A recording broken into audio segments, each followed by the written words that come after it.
There is a lot of talk about the SEC and banks right now because of some crazy events. All of you are welcome to the group. My name is Nick. If this video is your first time on the channel, I hope you decide to join by the end. Take a quick look at what Ripple's Chief Legal Officer Chloe posted the other day to mark the 1-year anniversary of the XRP. Not a message about safety. I really think everyone should join the free Discord. In the next sentence, there will be a link at the top. This is a free Discord that is one of the most useful and helpful ones out there. You can find a lot of free crypto gems, market strategies, tips, market trends, and charts on the free side. New cheat sheets will also be added to this Discord. We already have a lot of comments from Discord users who are raving about how great it is. Now, what do you wait for? Just click on the link at the top of this sentence to join the free Discord. As the anniversary of Judge Torres' summary judgment ruling in the SEC vs. Ripple lawsuit drew near, we could see some reflections. First and foremost, it was a big deal when it was decided that XRP is not a security by itself, but rather a coin. This choice led to a lot of others. Most recently, in the Binance case, it was found that the SEC had gone way too far and wasn't following the law when Chair Gensler was in charge. The courts have done a great job of keeping the SEC in check, but getting resolution one token at a time through endless litigation is not acceptable. It's getting more and more frustrating for lawmakers on both sides of the aisle that crypto laws aren't moving forward.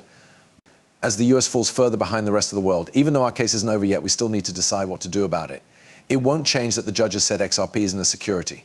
The SEC told the court that it will not appeal that decision. The SEC is still trying to get Ripple and the industry involved in lawsuits, but don't let that distract you. The SEC, Ripple, and the whole industry don't have much more time to make things better. The industry will be stronger after Chair Gensler leaves. On top of that, I'm bringing this up again because the SEC has been losing since that ruling. On the other hand, the SEC seems to be asking itself this question when it comes to crypto: does the coin have any use? They also seem to want to ban tokens that can be used for something. They don't seem to care if it's just a token that doesn't do anything. It almost seems like we should be the other way around here. And now, a big thank you to Anderson for this. We do have it, and it's very easy. A mark that can't be used isn't a threat to the current leader. JD Vance is working with Gensler and blockchain technology. Don't forget that Trump just made JD Vance vice president, but pay close attention to this. Gary Gensler is probably the worst person I can think of, at least when it comes to major differences. I'm sure he's a nice guy. Okay, so Gary Gensler has a view that is pretty much the opposite of mine. And I have two issues with Gary. One of them is that I believe he wants to bring politics way too much into the business of stocks in the United States. However, Gary's method to regulating blockchain and crypto seems to be almost the exact opposite of what it should be. This is the more important issue, or at least the most important issue for this conference. That being said, and this may be too simple, but the SEC seems to ask, when it comes to crypto, is this a ticket with utility? They seem to want to ban it if it's a question or a ticket that can be used. They don't seem to care if it's just a token that doesn't do anything. It almost seems like we should be the other way around here, right? I'm worried about financialization. To be honest, I'm not sure if a lot of the crypto stuff is real or not. As long as a ticket actually does something useful, though, it should be regulated and people should be careful about how they use it. You don't want to just throw this away, though, and this is where I really, really worry a lot of the new social media competitors. The social media leaders of 2024 will need blockchain technology to run their businesses. Perhaps they will need a key that can be verified. When I talk to friends who are still in the venture capital business, they tell me that the most interesting companies are the ones that are doing real things in communications in the 21st century, 2024, to be exact. These companies often use high utility tokens to do things like verifying users, because if we don't make verification possible, it will be very hard to compete with the companies that are already in the area. Guys, that being said, this does make you wonder why XRP was going after. While these other big projects got away with it, once more, the main point here is the usefulness. But besides this, we also have this. I think we need a reset. Chester Pierce sent this.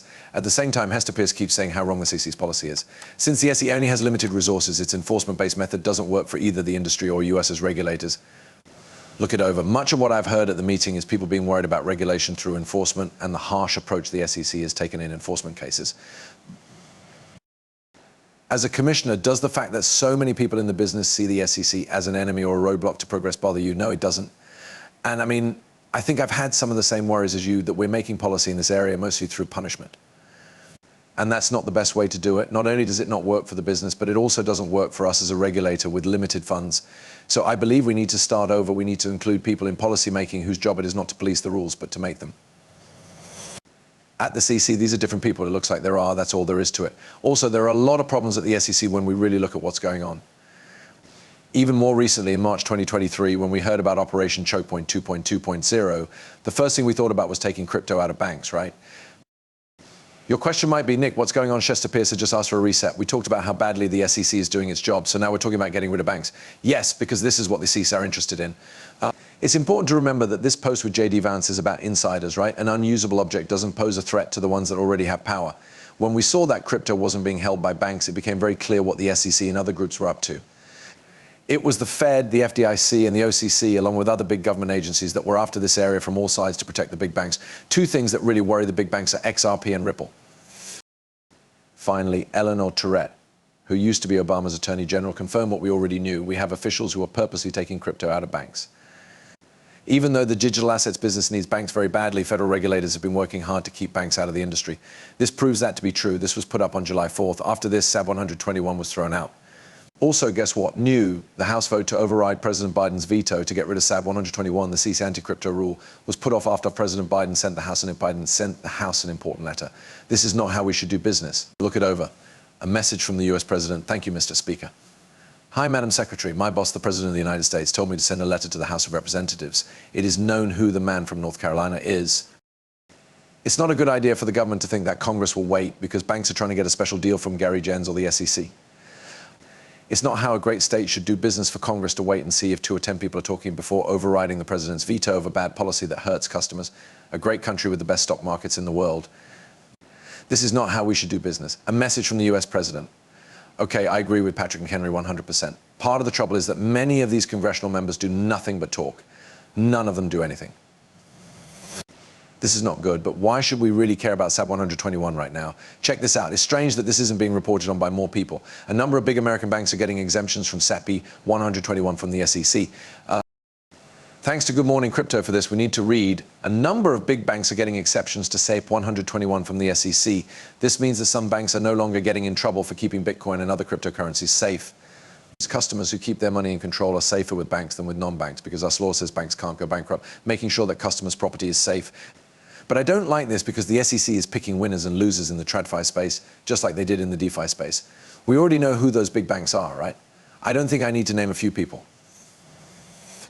This is not good. The SEC is paying close attention to this problem and makes provisions for banks to SAB 121. This makes sure that customers keep their assets, even if a bank fails. This fundamental advantage of banks is in line with what the SEC wants, which is good for crypto markets because it makes them safer. You might think this is great, but let's be honest. Their job is to pick the winners. Is doing behind the scenes to protect the big bankers or the people who are basically lining their pockets. I'm interested in JP Morgan. I pay attention to Bank of America. I think about Citi. I pay attention to these big guys because they're the ones who keep getting richer and bigger no matter how bad the economy was in 2008, right?